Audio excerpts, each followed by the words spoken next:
The moment my family walked away and left me stranded in a crowded airport, I thought my life was over. But seconds later, a billionaire leaned close and whispered 7 words that would expose a betrayal so shocking it would destroy everything they had planned.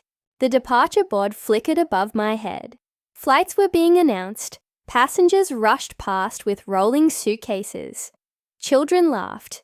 Businessmen checked their watches. And in the middle of all that noise, I stood completely alone. My name is Emily Carter. At 26 years old, I had spent most of my life believing family meant loyalty. I was wrong. That morning, my father, my stepmother, and my younger half-brother had convinced me we were taking the biggest trip of our lives together, a fresh start, a family vacation, a chance to reconnect. At least, that's what they told me. Now they were gone, and I had no idea that being abandoned at that airport was only the beginning of a much darker plan, one that had started years before, one that involved secrets my late mother had taken to her grave, and one that would eventually put millions of dollars at stake. But before any of that happened, I had to survive the worst day of my life. 3 hours earlier, "Emily, hurry up!" my father shouted from the driveway. I grabbed my suitcase and rushed outside. For the first time in years, he actually looked happy to see me. That should have been my first warning. My father, Richard Carter, had never been particularly affectionate after my mother's death. Everything changed when he married Sandra. Sandra came with her own priorities, her son, Tyler. Over the years, it became obvious who mattered most. Tyler got private schools. Tyler got new cars. Tyler got family attention. I got excuses. Still, I tried to keep believing because that's what daughters do. We hope, even when hope hurts. As I loaded my suitcase into the car, Sandra smiled. A real smile. The kind she never gave me. "Excited?" she asked.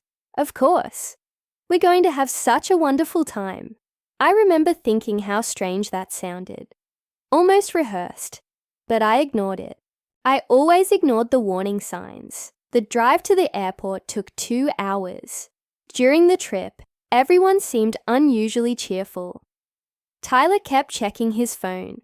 Sandra kept exchanging looks with my father. Every time I tried joining their conversation, the subject changed. I noticed. But again, I ignored it.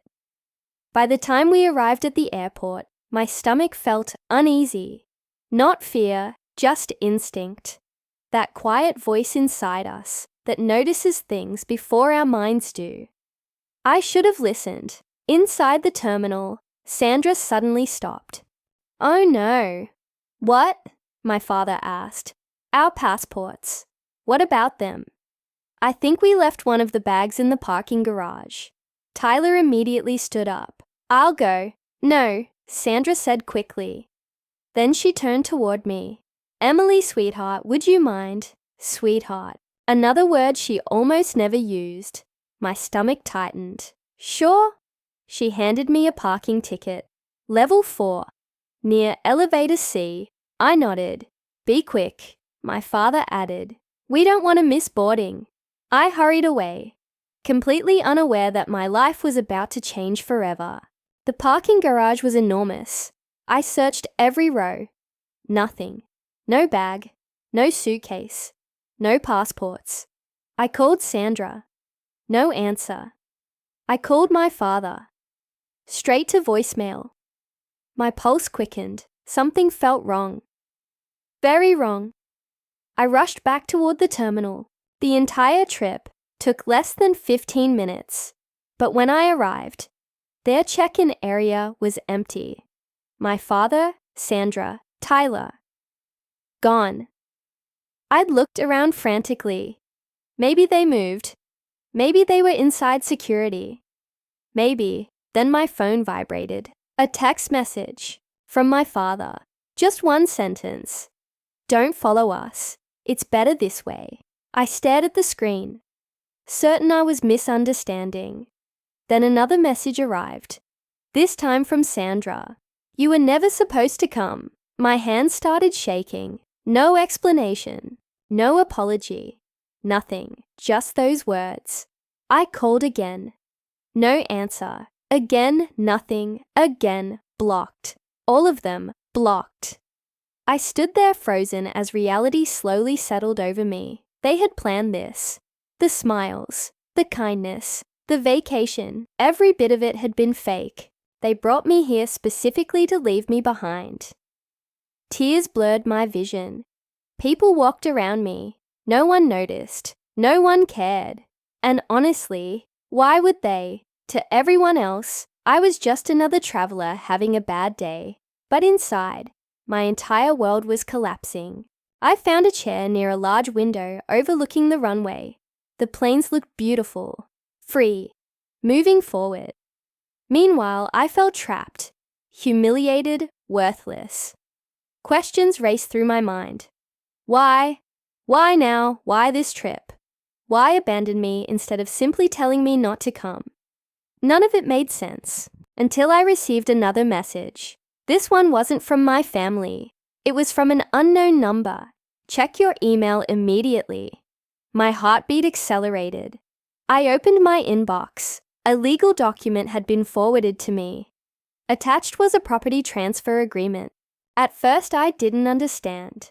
Then I saw the address, my mother's house. The house she had left in a trust years earlier. The house my father had repeatedly claimed was worthless. According to the document, ownership was being transferred to Tyler. My blood ran cold. How? The trust specifically named me. Not Tyler. Not Sandra. Me. Then I noticed something horrifying. There was a signature at the bottom, supposedly mine, but I had never signed anything. Someone had forged my name. My hands trembled as I stared at the document. Suddenly, everything started making sense. The fake vacation, the airport, the timing. They needed me out of the way, distracted, unavailable, long enough to complete whatever scheme they had planned. A wave of nausea hit me. My own father, my own family. They weren't abandoning me because they didn't care. They were abandoning me because I was an obstacle. I buried my face in my hands, and that's when I heard a voice. Miss Carter. I looked up. An older man stood before me, tall, elegant, perfectly tailored suit, silver hair, sharp blue eyes. I'd never seen him before. Yet somehow he knew my name. Who are you? He glanced around carefully, then sat beside me. Right now, that's not important. My pulse quickened. What do you want? He studied me for a moment, almost as if measuring something. Then he leaned closer. His voice dropped to a whisper. They know exactly what your mother left behind. I froze. What? The house was never the prize. Every nerve in my body went rigid. What are you talking about? Before he could answer, another figure appeared. A security officer. The older man's expression changed instantly. For the first time, he looked concerned. Very concerned. He stood quickly. We're out of time. Wait. He pulled a business card from his pocket. I looked down. My breath caught. The name, printed on the card, belonged to one of the most powerful billionaires in the country. A man whose face appeared regularly on television. A man connected to corporations worth billions. A man I'd only ever seen in magazines. Why was he talking to me? Before I could ask, he leaned close one final time and whispered, "Trust me, they'll regret what they did." Then he slipped something into my hand, a small brass key, and walked away.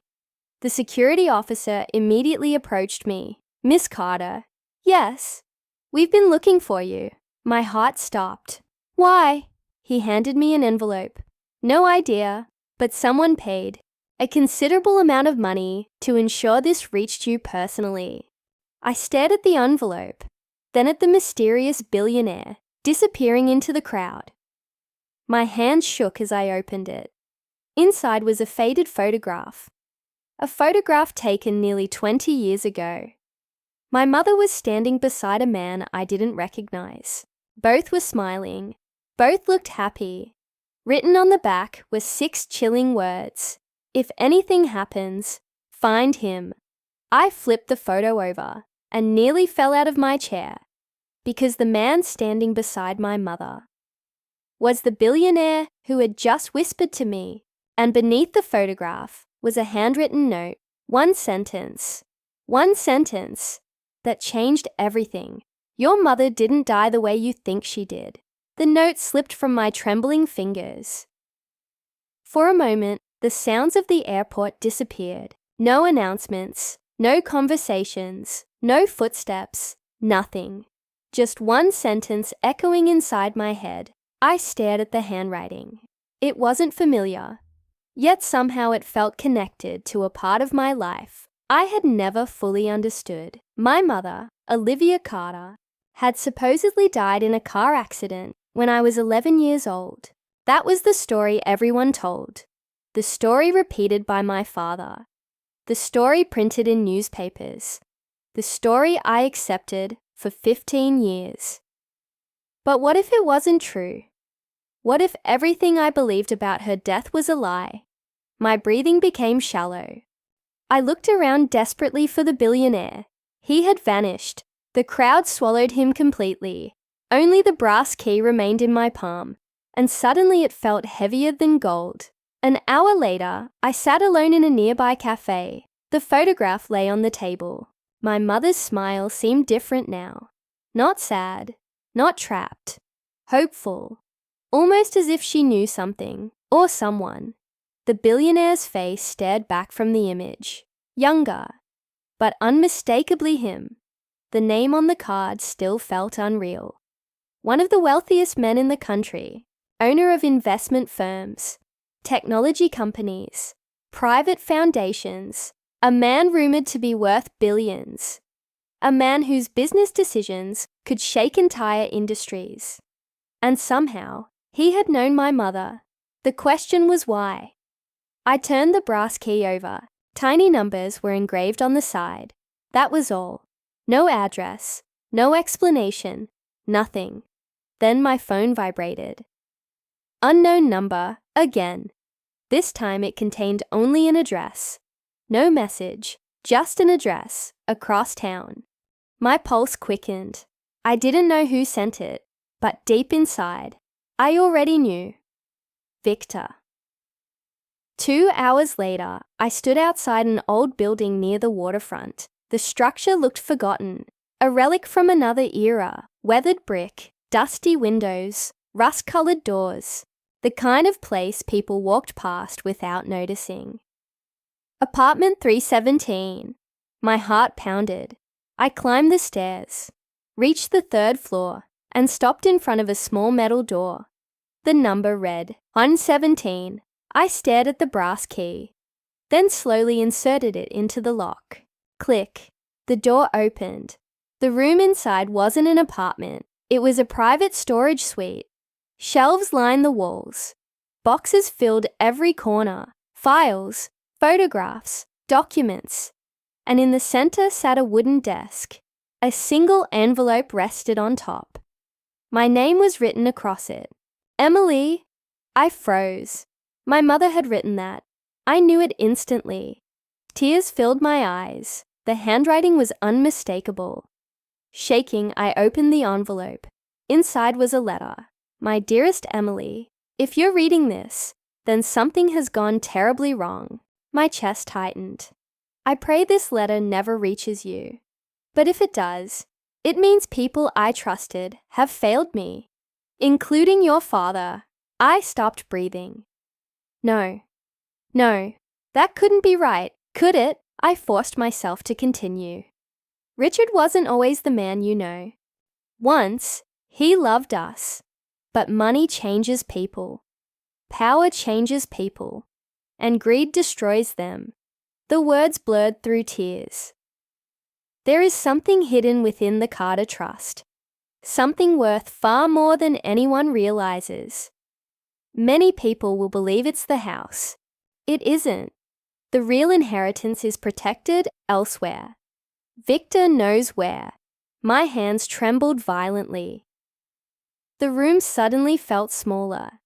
My mother had predicted all of this years ago. Then I noticed another object inside the envelope, a flash drive. Attached was a label, "Watch alone." I found an old computer sitting on the desk.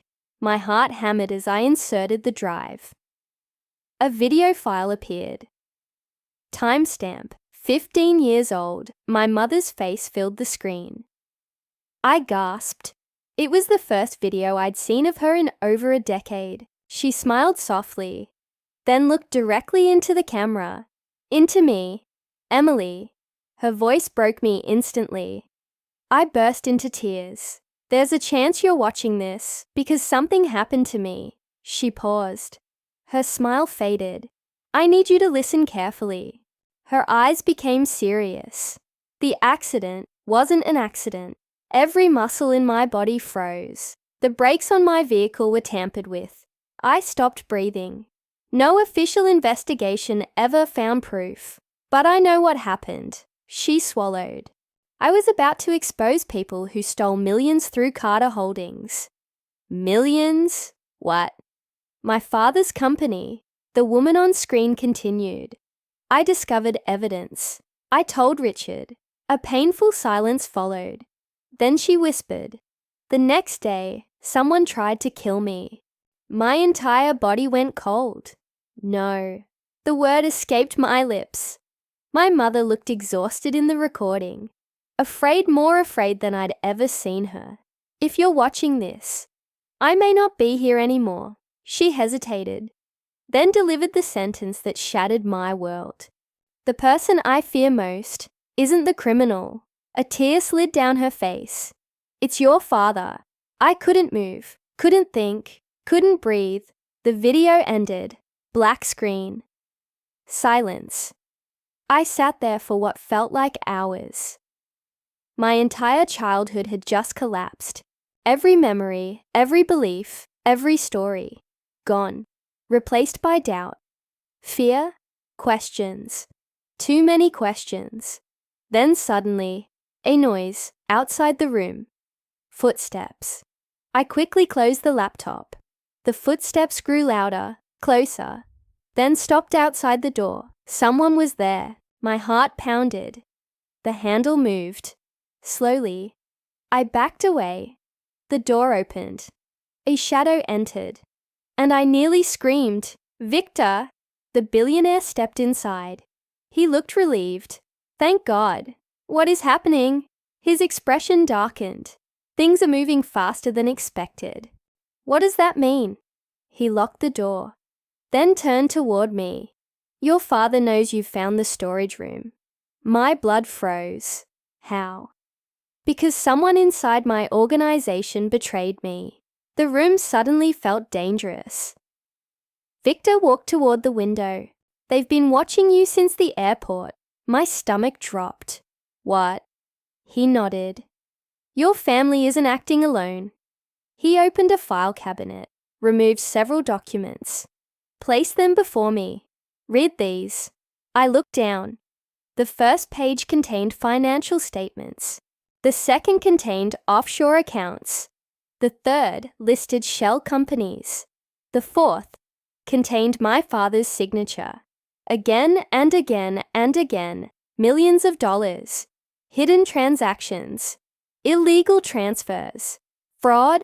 My hand shook. "What is this?" Victor's voice hardened. "Evidence."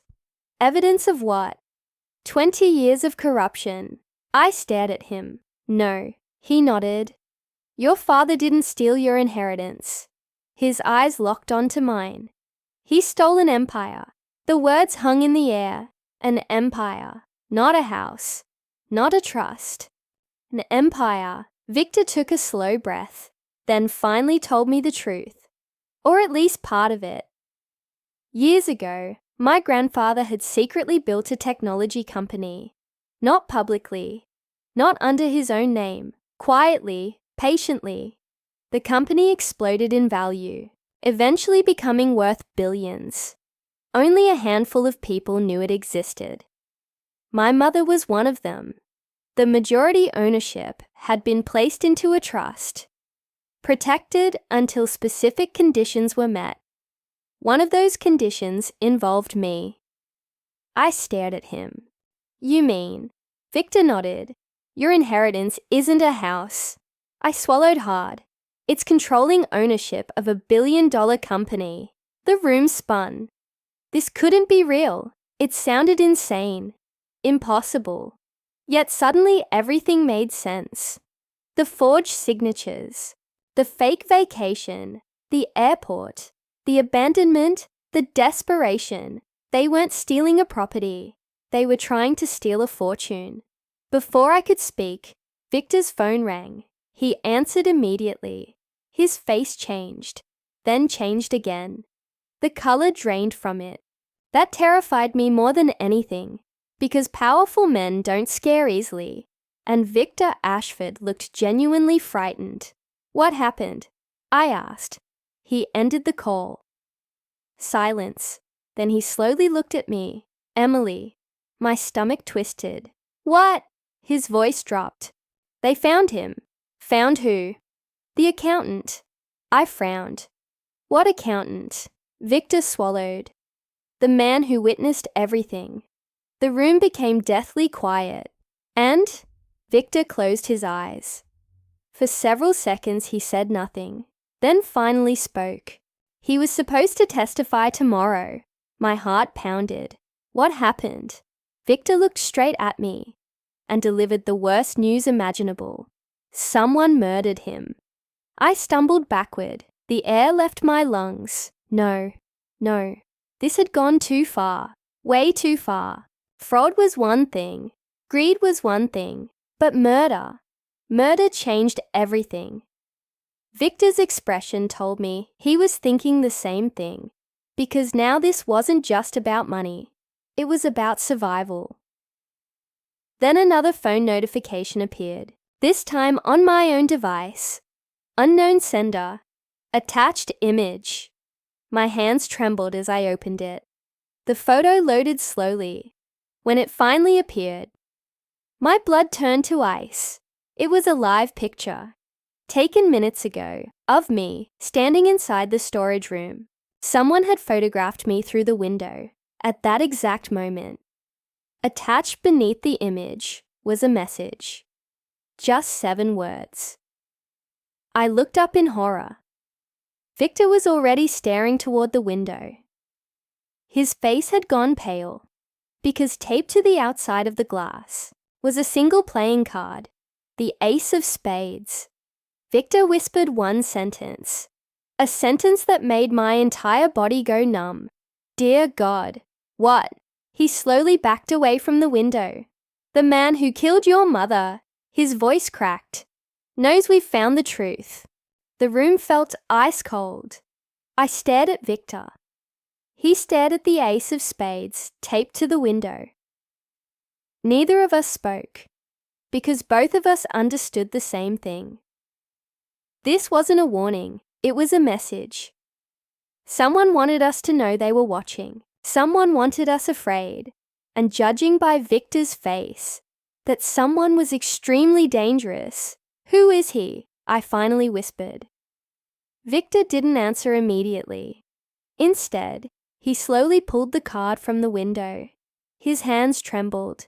That frightened me, because Victor Ashford was a man who negotiated billion-dollar deals, a man who faced corporate sharks every day. Yet this card unsettled him. Deeply. Finally he spoke.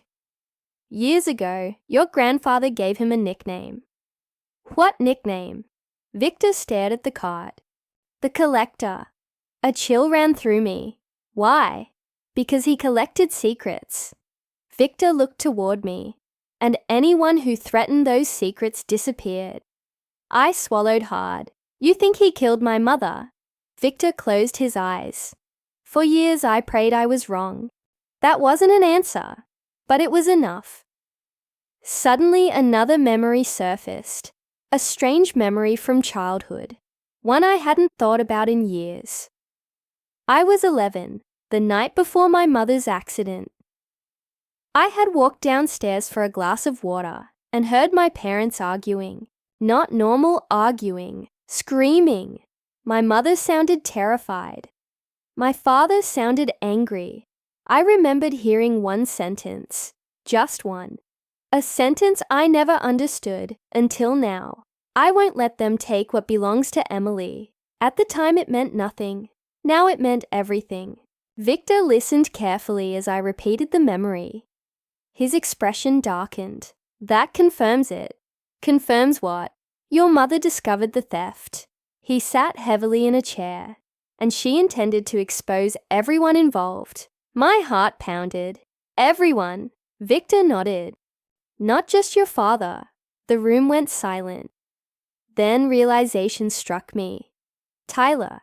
Victor looked at me. What about him? I swallowed. The transfer documents.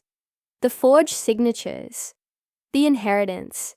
He was supposed to receive everything. Victor's eyes narrowed. For several seconds, he said nothing. Then suddenly he grabbed a file. His face changed. Fast.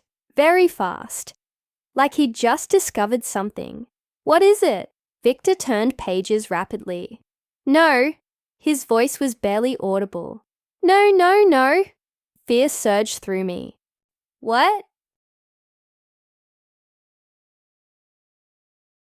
He looked up. Tyler wasn't the mastermind. I frowned. What are you talking about? Victor pushed a document toward me. Look at the birth certificate. I stared at the page. At first, nothing seemed unusual. Then I noticed the date. Then another date. Then another. My heart skipped. No way. Victor nodded slowly. Tyler's birth records didn't match. The dates were impossible.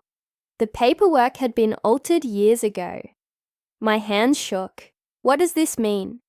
Victor took a deep breath, then revealed a secret buried for decades.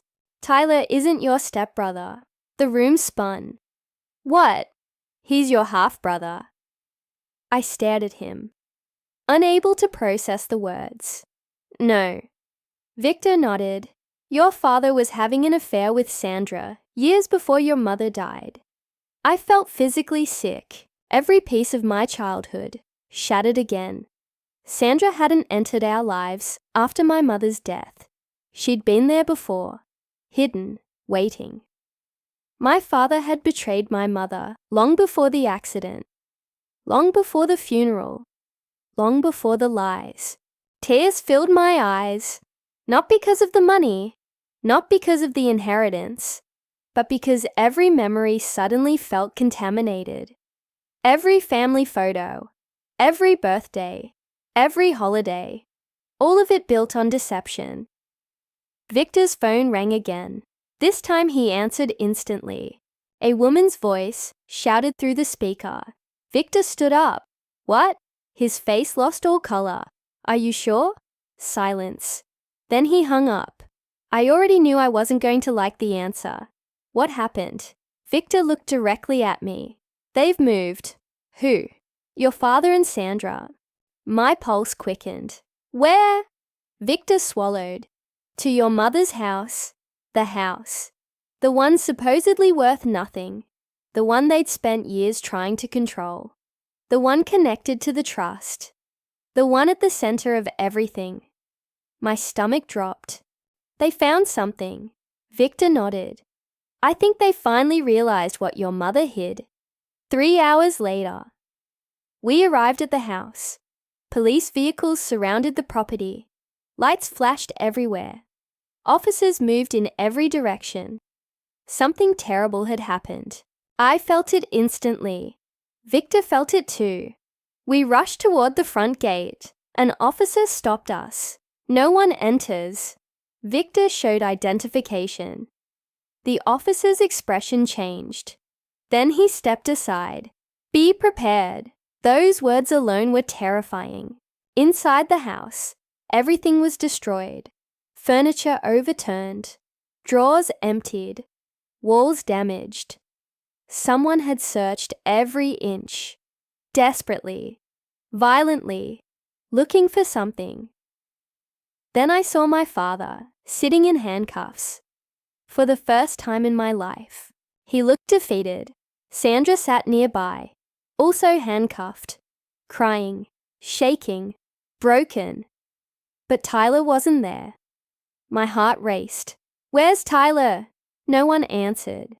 Then I noticed another ambulance outside. My stomach twisted. Victor followed my gaze, then slowly lowered his head. The answer was written all over his face. Something had gone horribly wrong. An investigator approached. "You, Emily Carter?" "Yes." The woman nodded, then delivered a truth none of us expected. Tyler had turned against them. Against everyone, including Sandra, including my father, including the collector. Days earlier, Tyler discovered documents proving he had been manipulated his entire life, used, lied to, controlled, just like me.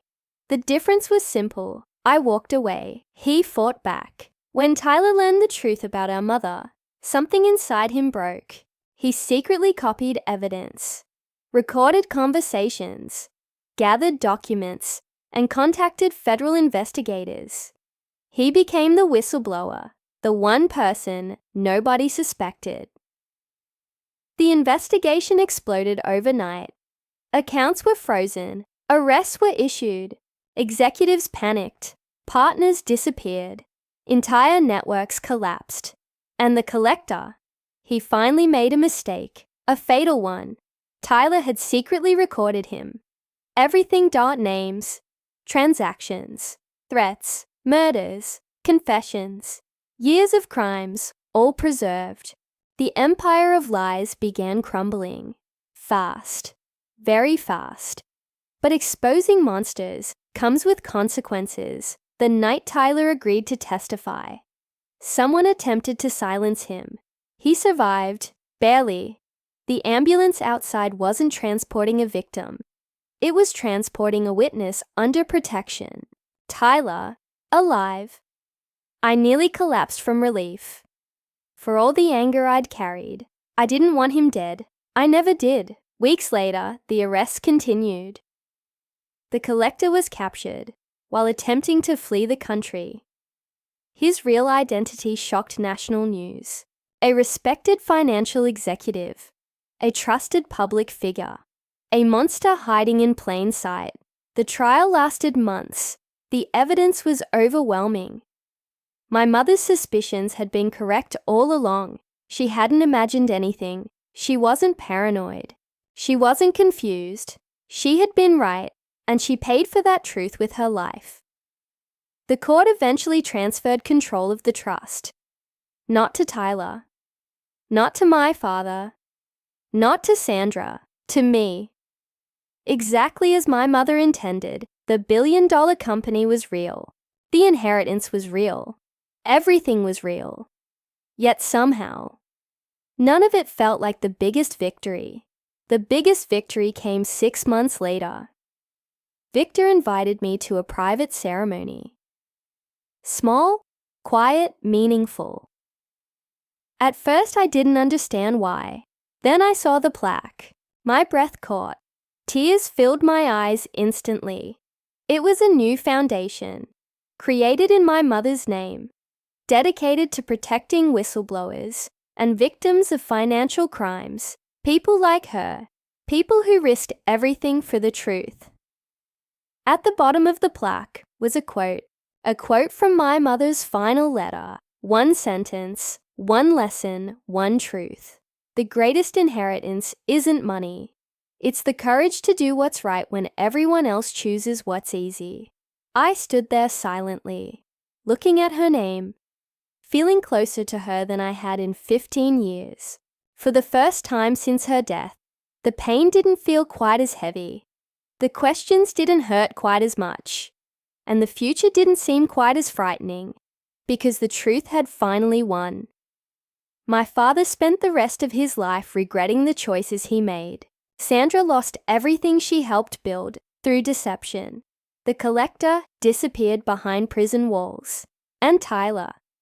Tyler eventually became part of my life again. Not because we forgot the past, but because we finally learned the truth. And sometimes truth is the first step toward forgiveness. As for Victor, the billionaire who whispered those 7 words at the airport, he kept his promise. They regretted it, every single one of them. Never underestimate the power of truth. Lies can survive for years. Wealth can hide corruption. And betrayal can come from the people closest to you. But sooner or later, the truth finds a way into the light. And when it does, integrity becomes more valuable than any fortune in the world.